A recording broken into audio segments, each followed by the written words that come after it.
What is happening, PumpTalk Nation? Get ready, because the news cycle is absolutely exploding today, and we've got the inside track on stories that are going to make you think, make you feel, and keep you on the edge of your seat.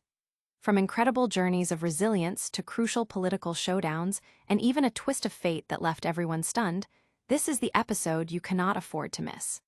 We're diving deep into the narratives shaping our world right now, bringing you the updates as they unfold. So buckle up, stay locked in, and let's get right into it.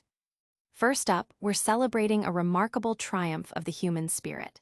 Imagine fighting for your life as a child, battling through intense treatments, and emerging not just a survivor, but a beacon of hope.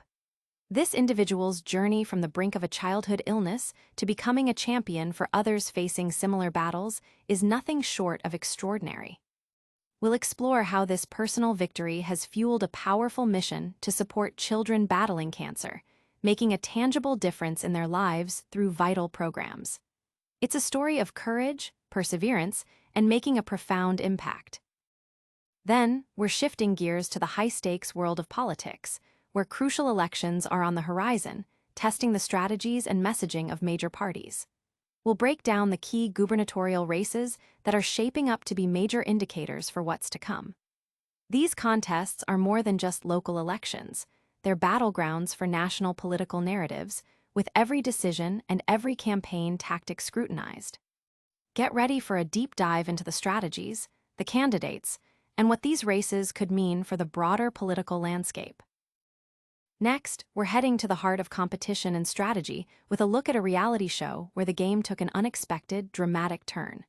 In a twist that left viewers and contestants alike reeling, alliances fractured, and a surprising power play unfolded, completely changing the game's dynamics. We'll dissect the critical moments, the strategic blunders, and the sheer audacity that led to this jaw-dropping outcome. It's a masterclass in how quickly fortunes can change when the stakes are this high. And finally, a stark warning from a voice that has witnessed history firsthand. We're examining a significant proposal that could reshape academic landscapes and international relations, with a survivor of a tumultuous historical period sharing profound concerns. This perspective offers a critical look at the potential implications, urging caution and thoughtful consideration of a decision that carries weighty consequences. It's a perspective that demands our attention and a closer look at the long-term impact. Don't miss a single second of this packed episode. Hit that like button, subscribe for all your essential updates, and ring that notification bell so you never miss a moment. Let's go. A childhood triumph fuels a lifelong mission. This story highlights the profound impact one person's resilience can have, transforming a personal battle against cancer into a powerful force for global change. Prince Nyamadi's journey is a testament to the enduring strength of the human spirit.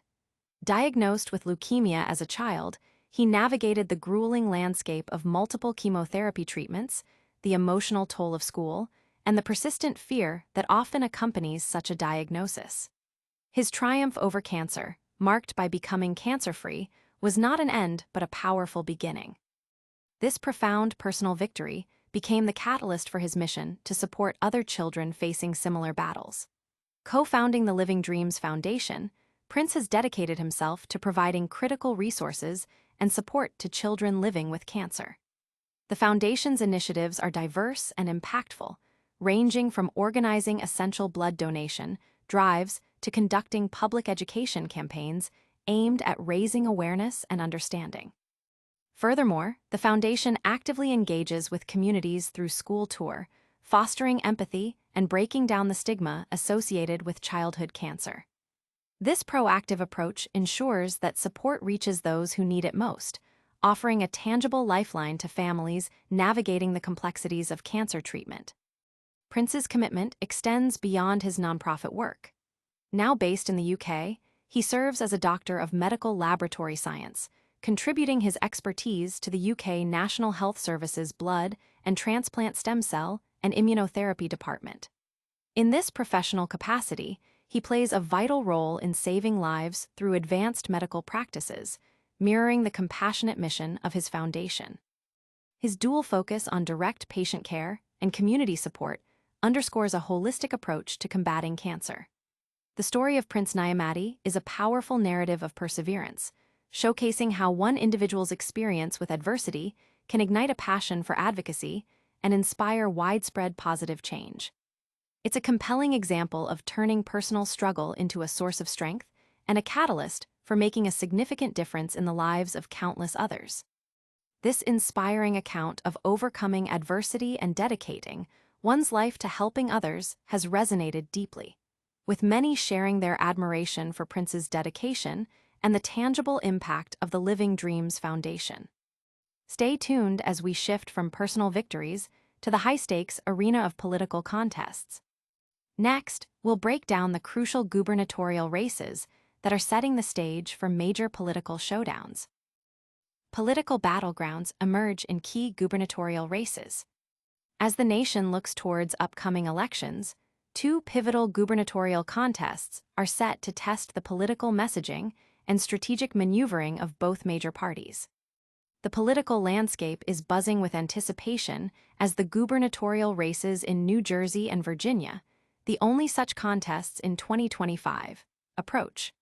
These elections are being closely watched as they represent one of the most significant tests for both the Democratic and Republican parties since the last presidential election.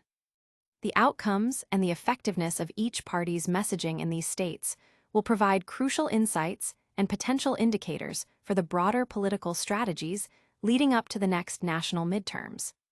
Democrats are banking on leveraging anti-Trump enthusiasm, aiming to mobilize voters energized by opposition to the former president. Conversely, Republicans are seeking to harness and replicate the momentum associated with Donald Trump, hoping to translate his base support into electoral victories. In New Jersey, the Republican candidate, Jack Ciattarelli, has secured Trump's endorsement and aligned himself closely with the former president.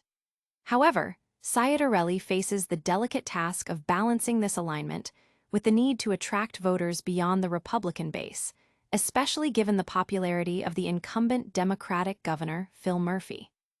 On the Democratic side, New Jersey Congresswoman and former Navy pilot Mickey Sherrill is positioning herself as a pragmatic leader, willing to challenge her own party when necessary. Her campaign is heavily focused on affordability, a key concern for voters grappling with the state's high cost of living. Meanwhile, in Virginia, Democratic candidate Abigail Spanberger, a former congresswoman, has gained traction in the polls by directly addressing economic issues, notably criticizing Republican Lieutenant Governor Winsome Earl-Sears over Trump's tax cuts. Spanberger has also garnered the endorsement of the state's largest police union, signaling a strong appeal to law enforcement. Earl-Sears, however, is mounting a strong challenge, having recently revamped her staff and sharpened her focus on what she terms common sense issues. She is strategically aligning herself with the popular, term-limited Republican Governor Glenn Youngkin, aiming to ride his coattails. The report also touches upon other significant national news, including a devastating earthquake in Afghanistan that resulted in at least 800 deaths and over 1,300 injuries. It mentions Homeland Security Secretary Kristi Noem's confirmation of the Trump administration's plans to expand ICE operations in various cities, including Chicago, a move that has drawn a response from Chicago Mayor Brandon Johnson. Additionally, the newsletter highlights a heartwarming story of a young survivor of a Minneapolis church shooting who was shielded by a friend, with doctors calling the discovery of a bullet fragment near his artery a miracle. Finally, it notes Catherine Jones' unique quest to visit every exhibit at the Smithsonian museums, documenting her journey on TikTok, and touches upon new high-tech platforms designed to encourage civil discourse among college students. These political contests are capturing national attention, with analysts closely examining voter sentiment and campaign strategies. From the political arena, we're switching gears to the unpredictable drama of competitive reality television. Get ready for a deep dive into a shocking double twist that reshaped the game on Survivor Australia v. The World. Double twist rock Survivor. Alliances crumble in unprecedented turn of events. Australian Survivor. Australia v. The World delivered a shockwave of drama, as strategic missteps and unexpected plays led to a dramatic reversal of fortune for a key faction of players. Australian Survivor. Australia v. the World continues to deliver a high-octane viewing experience, consistently ratcheting up the tension and drama even as the season progresses. Despite the potential for the World tribe to simply dominate the Australian players, the contestants have ensured compelling television through their experience and flair for the dramatic. Episode 7, in particular, saw a seismic shift in the game's dynamics, leaving viewers stunned. As former contestant Tommy aptly put it after her elimination, "Shit hit the fan," encapsulating the chaotic and game-altering events that unfolded. By the episode's conclusion, the international players, who had held a significant majority within the World tribe and possessed crucial swing vote power, found themselves in a self-inflicted predicament. Parvati, a seasoned player, acknowledged the precariousness of their position, stating, "It would be so stupid for anyone to crack because we have the majority." Yet, crack they did, as the inherent desire for individual agency and strategic maneuvering proved too strong to resist, leading to a cascade of betrayals and miscalculations. Lisa emerged as the sole remaining international player, and her commitment to maintaining loyalty ironically led to her betraying her allies. In a moment of strategic brilliance, Cass secured a reward that allowed her to choose 3 other players for a spa day, selecting Parvati, Siri, and Tommy. During their relaxation, Cass raised a toast to the World tribe, kicking Aussie ass. Meanwhile, Parvati, who had been forced into a difficult vote in the previous episode, was back in a dominant position, executing a masterful and unconventional game. Her most impactful play involved leveraging her knowledge is power advantage to compel Cass to play her idol, only for Parvati to then vote Cass out. When host Jonathan LaPaglia called for idols or advantages to be played, Cass presented her idol. Parvati then revealed her advantage, designed to steal another player's idol. Initially, there was confusion about the validity of Parvati's play, questioning if the advantage had different rules, if Parvati was using it incorrectly, or if she was bluffing. The knowledge is power advantage typically involves a guess, and in the US version, these guesses are often straightforward due to the actions players take to obtain idols. The prevailing theory was that Parvati was employing a high-stakes bluff, a move that, while strategically brilliant, raised questions about its acceptance within the game's mechanics. Adding to the unfolding drama, while the other players were at the spa, Shoni suggested smashing the magic box associated with the advantage, a move no producer intervened in, and which Luke easily accomplished. This action potentially undermined the perceived power of Parvati's advantage.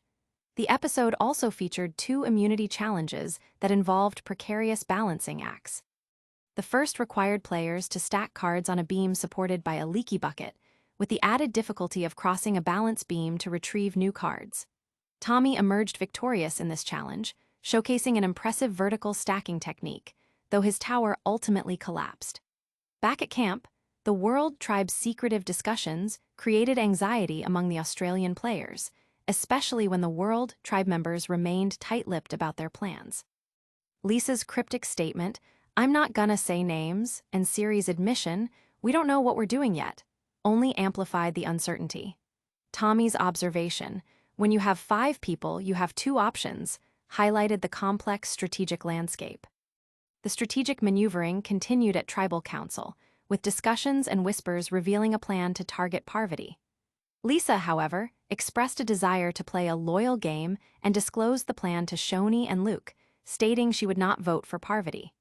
This revelation was overheard by Parvati, who grew suspicious of Lisa's actions.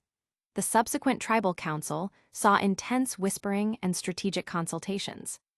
Parvati, sensing the shifting dynamics, decided to play her idol, expressing uncertainty about whom she would play it for.